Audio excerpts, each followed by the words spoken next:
guys, my name is Ina, welcome to the channel. So I was born in Ukraine, but I spent basically my whole life in Italy. I grew up here, I went to school here, and I still live and work here in Italy, particularly in Milan. So I consider myself half Italian, half Ukrainian. And now in this video, I'm gonna react to the YouTube video by Geography Now about Italy. Let's start. Well, I'm personally excited because today we cover the country where 1/4 of my heritage comes from, Italia. There is no such thing as a single type of Italian. People from Sicilia would almost need a translator to understand people in Veneto. Napoli looks incredibly different from Milano. And people from South Tyrol are like, warum sind wir hier? But for what it's worth, Italy has definitely made its mark. And today we jump in. Va bene? Cominciamo! It's time to learn geography. Now! Hey everybody, I'm your host Barbs, derived from my last name, Barbato, which translates to beard man. I'm serious. Hey, laugh He's right. all you want, but that just means I might be related to Scipio Africanus Barbatus, the guy who defeated Hannibal in, I think, the Second Punic War. So ha! I got victory in my blood! Nah, I'm probably related to some ancient guy that sold barley or something. Barley that was eaten by Scipio Africanus Barbatus who defeated Hannibal! So yes, I still got it! I basically defeated Hannibal! But where was Hannibal defeated? Let's find out in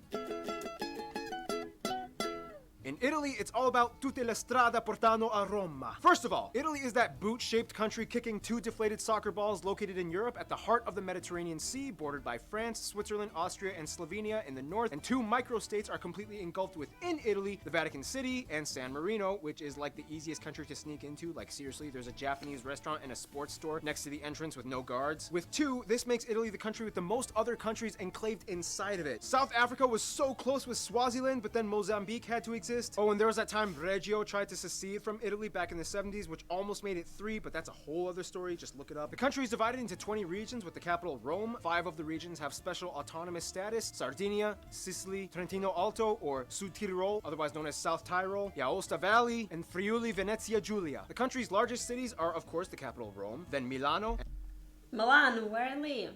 and Napoli, with the busiest airports being Rome, Leonardo da Vinci, Fiumicino, Milan, Malpensa, and Bergamo Caravaggio international airports. In addition to the two largest islands, Sicilia and Sardinia, the country owns over 350 islands off its coast. Finally, there's that land dispute with France over the summit of Mont Blanc, and a small little 2.5-kilometer long enclave in Switzerland called Cap.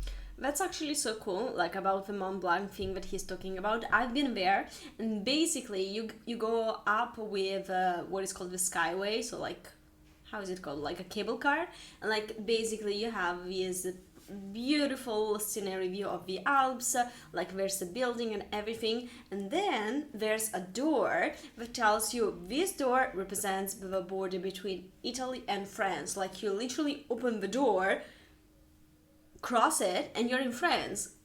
One step back and you're in Italy. So freaking cool.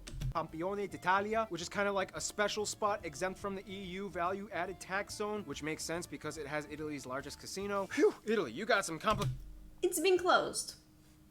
As far as I'm aware, it's been closed.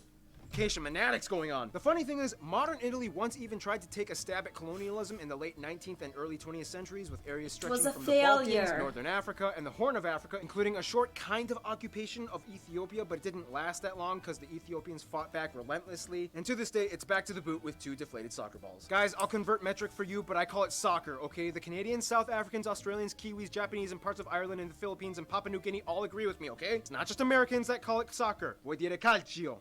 Okay, good luck with that. Now, this is the part where I typically go down the list of notable sites found in Italy. However, the problem is there are literally too many. I'm not even joking. Italy has more heritage sites than any other country in the world at over 50. We all know about the big guy. You know, I was actually sure that that was China.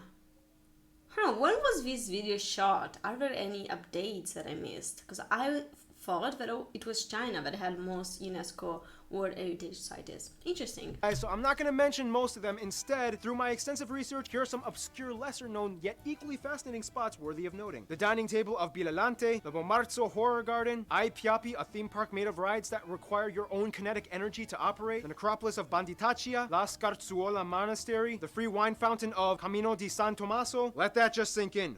Free wine. The relics of Jesus' apostle St. Thomas, the geothermal waterfalls of Tuscany, the sunken city of Baia, the cliffside town of Santa Bracciagata de Goti, the sulfuric fields of Pozzuoli, that fortress built by that crazy guy, Urbania mummies, the Custino sword in the stone, the 9-layer maze of Villa Pisani, the road of 52 tunnels, the pyramid zone of Castello, the Incantado heads carved by a crazy guy. There's a lot of monuments made by crazy people. And of course, way too many castles, fortresses, churches, monasteries, museums. Actually, I don't know most of the UNESCO sites that he just mentioned. Like, keep in mind that I used to work in tourism and I haven't heard of most of these. Just like to make you understand how many World Heritage sites we have here. And So ancient many. sites to list, but you get the point. Now let's blast off like a volcano, which Italy has, into the next segment, shall we? We have more than one. Now, we all know that Italy is insanely beautiful in so many areas. Everybody wants to see it. I mean, even Mr. and Mrs. Information went there on their honeymoon. You're welcome. First of all, Italy's beauty comes at a cost. The country lies just above the convergence of the Eurasian and African plates in the Mediterranean, but also on the Apennine or Apennini thrust fault line that smashes into Western Europe, and that's how the Alps were formed. Basically, the Alps make like a barrier in the north with the Apennine mountains running along the entire length of the country as like a scoopy spine until it technically ends in the island of Sicilia. Because Italy's mountains are volcanic fault formed, it has created some amazing natural formations like the Dolomiti rocks, the steep sides of Lake Garda, the largest lake in Italy, the Umbria valleys, the undulating hills of Tuscany. This also means that Italy is kind of split in half east and west, with a major lush basin locked in the north that receives an abundance of fresh snow-capped water melt, creating rivers like the longest one, the Po River, located in the aptly named Po Valley. This valley extends about 650 kilometers, 400 miles, all the way from the French border to the Adriatic Sea, which ends at a little city you may have heard of called Venezia, or Venice. This also means that Italy is a volcanic country. Did they misspell Venezia? I'm sorry. Yes, we're missing an E. It's Venezia. Venezia, or Venice. This also means that Italy is a volcanic country. To this day, there are about 30 volcanoes, 3 known active ones, Etna, Stromboli, and the famous Vesuvius, making it the most densely populated and potentially deadly volcanic region in the world. Yeah. It's like, yeah, I know I could die, but oh man, the pizza here is totally worth it. Speaking of which, about a quarter of the land is arable, allowing them to grow lots of food. I'm sure you are fully aware of the typical Italian dishes. However, each region kind of specializes in a certain cuisine. In the north, you have foods like polenta, gnocchi, white truffles. Liguria has great pesto, and in South Tyrol you have Germanic-inspired dishes like noodle dumplings and strudel. In the center you have things like lasagna, boar, artichokes, lamb, steak, gelato, pasta, which comes in over 600 variations. Indisputably the best wine is in Toscana. The south is the pizza kingdom, and Napoli is like the capital. Sardinia is known for those cool cheese fritter dumpling things. Italy enjoys a mild Mediterranean climate, only snowing in the north and high altitude areas. Now, despite deforestation and pollution being an Well, not necessarily. Just in high altitude areas, like in Milan, we are at pretty low altitude. We still get snow every now and then. It's not common. It doesn't happen every year, but it does happen. issue, and Venice flooding almost every year now. Italy is actually the most fauna biodiverse country in Europe, with over 57,000 species recorded. That's about a third of all European fauna. About 4,800 are endemic, like the Sardinian red deer, the Italian cave salamander, the alpine marmot, Marsican brown bear, the crested porcupine, and the national animal, the Italian wolf. Otherwise, as the 8th largest nominal GDP in the world and the 8th largest exporter, Italy's economy is heavily driven off of industry and production, specifically in luxury items. Major world-renowned companies like Fiat, Lamborghini, Ferrari, Maserati, Ducati, Pirelli, Armani, and Versace, Dolce & Gabbana, Gucci, and Prada are key players in keeping Italy afloat. In many ways, there's kind of like a sense of class that's almost expected with being Italian. No matter how intense things may get, you don't just waltz in here with your shoes unpolished. Which brings us to... Now, being Italian, we've all heard the stereotypes: loud, passionate, hand-gesturing, bad driving, temperate, sensitive, clean freaks that never follow the rules. And as offensive as that may sound, it's kind of based off of truth. But with good reasoning. We'll explain in a bit, but first, Italy has about 61 million people in their country, and they are the 3rd most populous country in the EU after the whole Brexit thing, and the 6th in all of Europe. Getting the exact ethnic makeup in Italy is a little difficult because Italy is a lot more diverse than you would think. About 92% of the country identifies as ethnically Italian, although keep in mind that's kind of a broad term considering how many different types and shades of Italian there are, but nonetheless Italian. Whereas about 2% are Romanian, 1% North African, and the rest of the country is made up of a slew of global people groups, everything from Albanian, Eritrean, Chinese, and Ukrainians. They also use the Euro, the Type C plug outlet, and they drive on the right side of the road. Now when it comes to Italy, it basically comes down to 2 things: north and south. Southerners like to jokingly call northerners polentoni, based off of the polenta that they eat, and likewise northerners like to call southerners terroni, which I actually don't even know where that's based off of. My research kind of ended there. If you know, type it in the comments. I would think, like, I don't know the answer, but terrone is like terra. Terra is land or soil, and since South Italy is very based, like especially in the past centuries, it was very based off agriculture. Like North was also, but it was mainly the South for many centuries, and it kind of still is nowadays. I would think that where it comes from, like people who live in the South are more connected in a way. To their land, to the soil for the agriculture work. That doesn't sound very nice. It really doesn't. But I think that where it comes from. Like, let me know if it's true or if I'm wrong.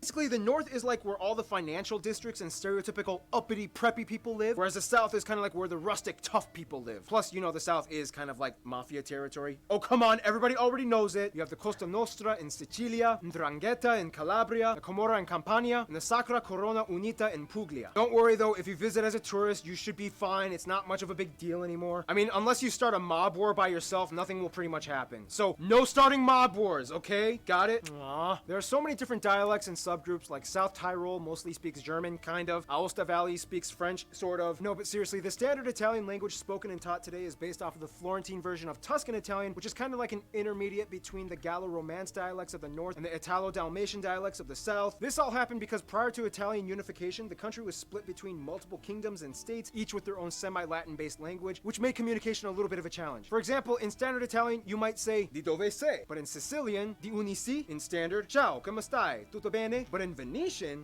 come vale, tut ben, in standard, forchetta, in Lombard, Peru, this was Forchetta, not forchetta. But besides that, it is true, like it is very true. However, like everybody studies the standard Italian in school, so like everybody understands it. Pretty much everybody.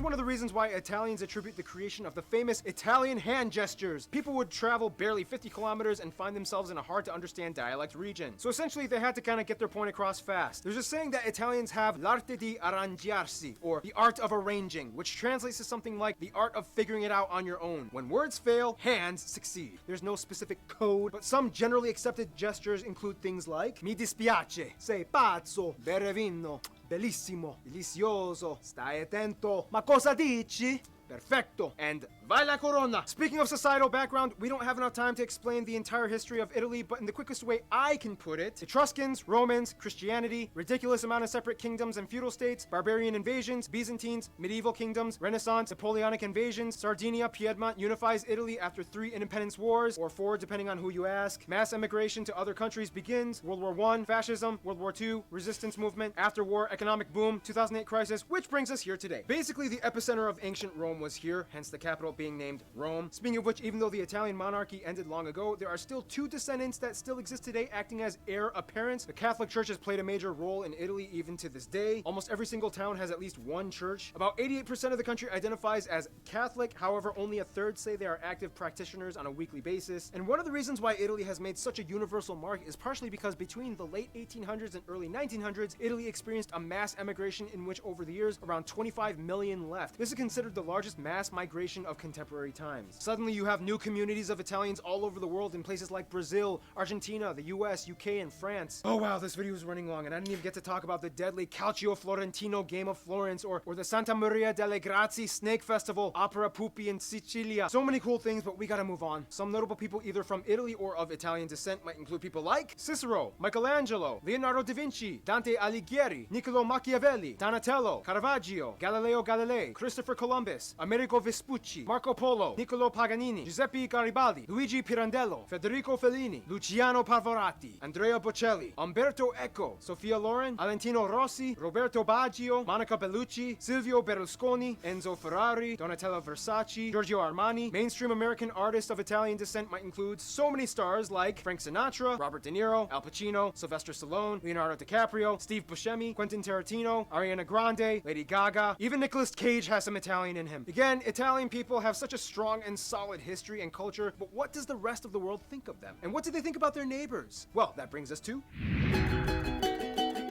Friends. He is a really great guy once you get to know him, but that's just the thing. You gotta warm up to them. al dente style. First of all, France is like their best frenemy. They smile at each other, but secretly they're always trying to compete with who has the highest class and elegance. They also hate the fact that France has Leonardo da Vinci's Mona Lisa. Nonetheless, with historical bumps like World War II, they still cooperate well today. Argentina is like their adoptive daughter that they sent to Spanish boarding school, but they still fiercely refuse to make friends with their neighbors. As mentioned in the Argentina video, the majority and largest demographic of people in Argentina have Italian heritage, and they love doing business with Italy. Malta and San Marino are kind of seen as like their little sons that they love helping out, even though San Marino is like way older than the modern unified state of Italy, but that's besides the point. They think it's cute how Malta speaks their own language that kind of incorporates Italian words, and San Marino is like their good luck charm, who more or less has always been peaceful and drama-free since the 4th century. Of course, the Vatican is like a unique player that they pay their respects to, but will not give the opportunity to raise another empire, and hence they keep them confined to the Basilica grounds. In terms of their best friends though, literally every Italian I talked to has said the exact same two countries, Greece and Spain. As mentioned in the Greece episode, they live by the una faccia una razza rule, one face, one race. These three countries make the trinity of the Mediterranean. You know it's going to be a good time when you put a Spaniard and a Greek and Italian in the same room. Nothing